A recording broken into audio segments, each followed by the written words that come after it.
Noi domenica non eleggeremo soltanto il prossimo presidente del Veneto. Noi domenica sceglieremo con quali occhi guardare il Veneto. Ha chiuso con questa considerazione la sua campagna elettorale per la presidenza del Veneto. Una campagna che ha visto il candidato del centro-sinistra costantemente in movimento per tutta la regione. Sono riuscita a portare avanti una promessa che avevo fatto all'inizio della mia campagna elettorale, cioè visitare tutti i 579 comuni, e ce l'abbiamo fatta.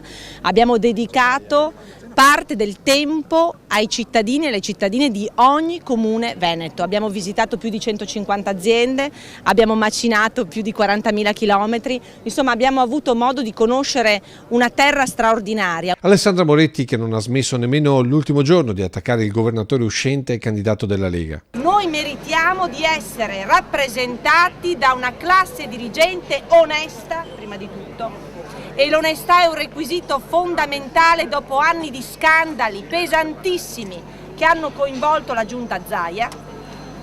Abbiamo il diritto di avere una classe politica in grado di andare a combattere per il Veneto con autorevolezza a Roma e a Bruxelles. Drastico il commento sugli altri candidati. Hanno molta paura, sono molto nervosi e più guardate vanno avanti così io andrò fiera del lavoro che abbiamo fatto, perché noi davvero ci siamo messi in gioco rimettendo la politica dove la politica deve stare, tra la gente e nelle piazze. Alessandra Moretti, che alla fine avanza un pronostico per le 7 regioni che vanno al voto. 7-0 e il Veneto per noi sarà il Golden Goal.